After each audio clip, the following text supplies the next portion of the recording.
Olá, meus queridos alunos dos terceiros anos. Espero que vocês estejam bem nesse momento difícil que a gente está passando, tá? Vai dar tudo certo, em nome de Deus, Jesus Cristo. E que hoje nós vamos dar início, né, à nossa primeira aula, né, do segundo bimestre, tá? O conteúdo que a gente vai iniciar hoje, que vai aprender hoje, né, no caso de vocês, é sobre natação, tá? Embora a gente não tenha uma piscina para fazer a parte prática, mas a gente vai aqui, pelo menos, aprender a parte teórica, né? Como, por exemplo, a história da natação, tamanho de uma piscina olímpica, né? Quais são os estilos da natação, tá? Qual é a profundidade de uma piscina, e as curiosidades que a natação nos traz, tá certo? Beleza? Então, vamos lá dar início, tá? Espero que vocês gostem da aula. Primeira coisa, né, na parte teórica da natação, é o que é a natação.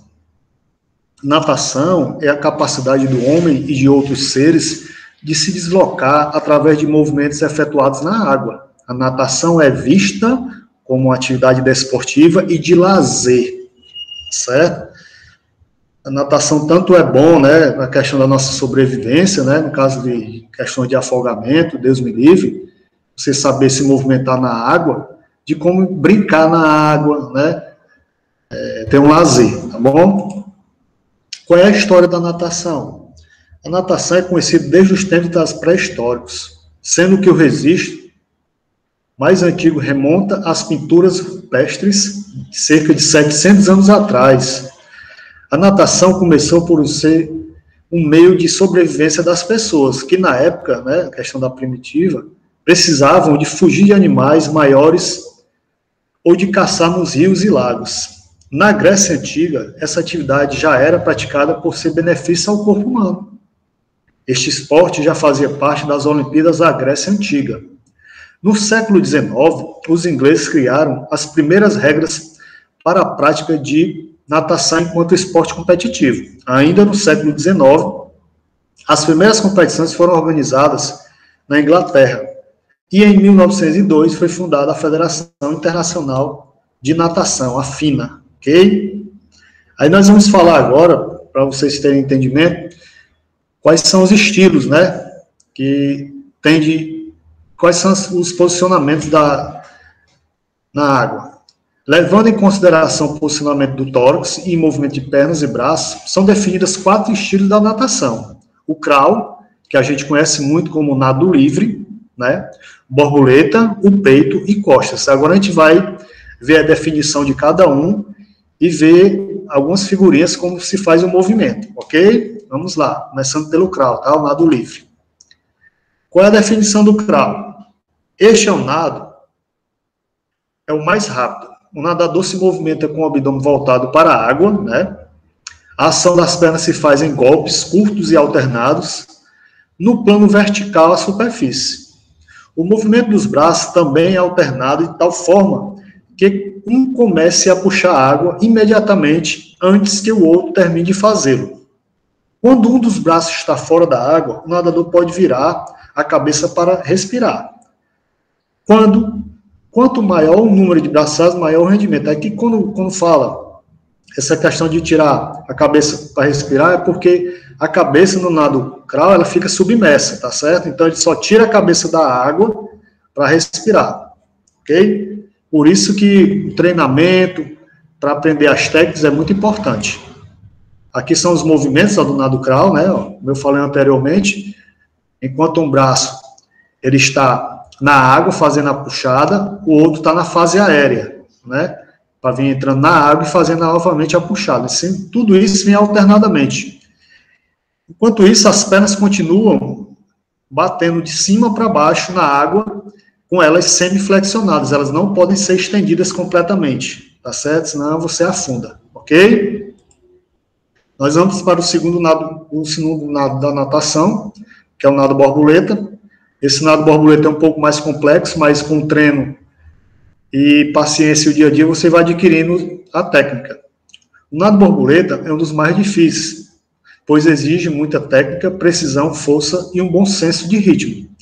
Nesse estilo, o nadador está com a barriga voltada para o fundo da piscina, rodando os braços lateral e, simultaneamente, batendo as pernas juntas, tá? Isso é um nado bem complexo, mas com o tempo a gente vai aprendendo na questão da prática. Tá aí os movimentos que são feitos no nado, né? Movimento bem complexo, bem coordenados, que a gente só adquire com treinamento e tempo, né? É que é muito tempo para aprender e, logicamente, um bom professor para ensinar. O nado peito é o estilo, no peito o estilo é bruços, né? Questão de bruços, você tem que estar de bruços. O atleta nada de peito voltado para o fundo da piscina, movendo os braços simultaneamente, puxando a água de frente para trás e, ao mesmo tempo, abre e fecha as pernas também sincronizadas. Esse nado peito, pessoal, é muito parecido na questão da perna, que é totalmente diferente a pernada, né, dos outros estilos, é como se fosse uma rãzinha nadando, tá? Ela joga os pés para lateral, os dois ao mesmo tempo, e depois junta ao mesmo tempo eles, tá? Que é o movimento. O primeiro movimento, você está com o corpo estendido, né? Depois vem a movimentação do braço, e por último vem a flexão de joelho, depois vem flexiona mais ainda e faz a extensão rapidamente, juntando aqui, ó, nessa última posição, as perninhas, como eu falei, que é muito parecido com a rãzinha, quando ela faz o movimento das perninhas dela, tá? O nado costas também é um nado bem complexo, mas que com o tempo a gente vai aprendendo, né, logicamente. Esse tipo, o nadador permanece todo o percurso de costas, né, ou seja, ele está voltado, o corpo dele para cima, né, olhando para cima, completamente. Os braços alongam-se sobre a cabeça alternadamente, entram na água passando junto à orelha, com a palma da mão virada para fora. Ok? Tá aqui os movimentos, ó. Também há um alternamento de pernas e braços ao mesmo tempo, né?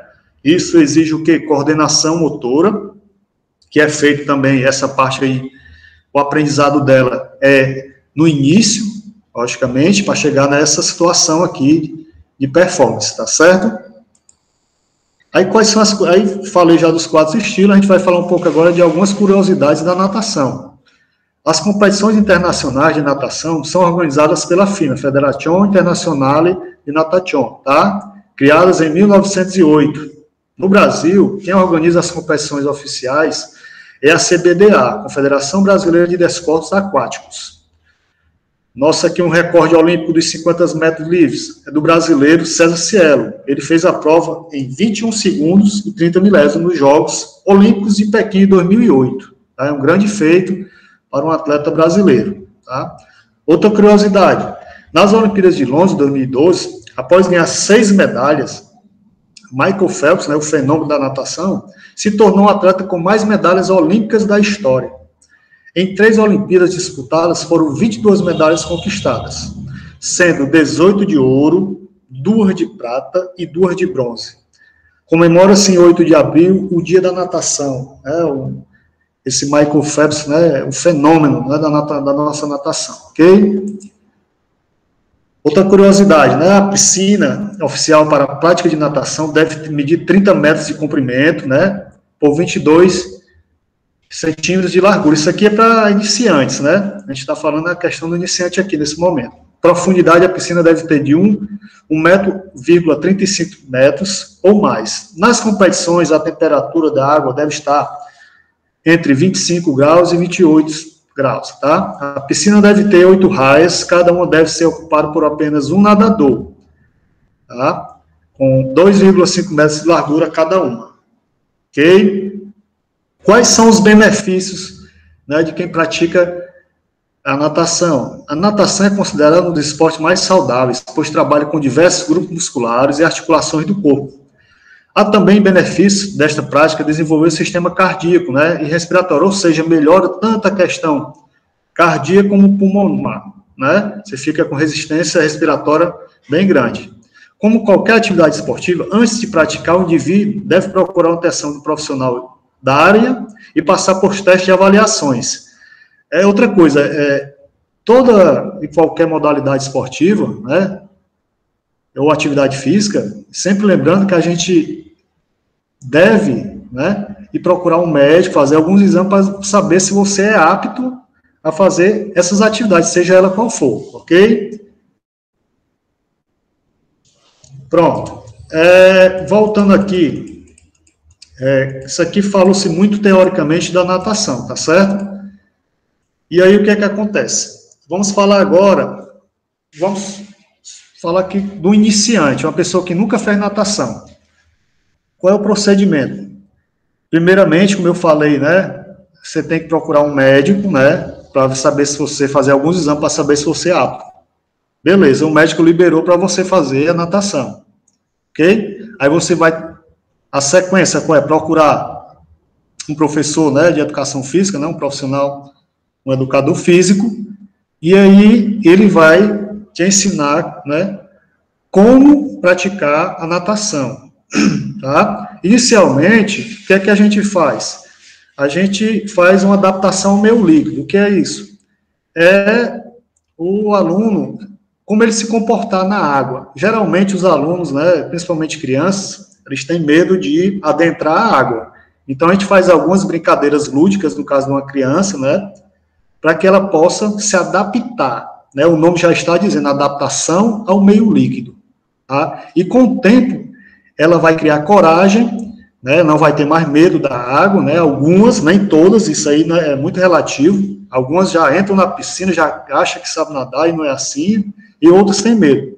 Mas o profissional ele tem que ensinar essa adaptação ao meio líquido para qualquer um, né? Para que a pessoa saiba se movimentar na água, né? Até porque tem as sequências do ensino da natação, que é saber fazer uma flutuação, até porque a gente tem que estar com o corpo em cima da água, né? A gente tem que também saber, não, desculpa, saber fazer uma respiração, tá? Na água, que é totalmente diferente da nossa respiração do dia a dia, logicamente, porque a maioria dos estilos você tem que estar com o rosto, né, submerso, ou seja, dentro da água, e só tira ele para fazer. Aí nós temos as respirações frontais, laterais e bilaterais, tá certo? Outra coisa também que você vai aprender com o tempo, né, a questão da pernada, que é fundamental, e a abraçada. Lembrando que a natação, como é uma modalidade esportiva que movimenta o corpo todo, trabalha o corpo por todo, né, corporal, esquema corporal completo, você tem que aprender esses movimentos. E muitas vezes, principalmente na questão da criança, ela não tem a coordenação motora. Então, a gente vai trabalhando parte por parte, né, movimento por movimento. E depois, ao final, se junta todos esses movimentos para que você possa saber nadar. Tá certo? Outra situação interessante, gente, é sobre as piscinas olímpicas. Elas são totalmente diferentes. A piscina olímpica, geralmente, são para pessoas, né, para seres humanos, né, são para profissionais. Já passaram dessa fase toda que eu falei, tá? E já se adaptam muito bem à piscina, né? Então, geralmente não. O tamanho oficial numa piscina olímpica é 50 metros de comprimento com 25 de largura, tá? A profundidade de uma piscina olímpica, ela tem 3,5 metros, tá? Vejam bem como é bem funda, né? E isso aí são para profissionais da área de natação, tá? Totalmente diferente, né? Então, são situações em que você tem que passar por etapas até para chegar em uma piscina dessa aí, ok? Espero que essa aula tenha sido bem esclarecedora, tá? Que vocês tenham gostado, tá certo? Fiquem com Deus, tá? E até a próxima aula. Estudem, tá, gente? Vamos estudar para que tudo possa dar certo. Ok? Um abraço para todos.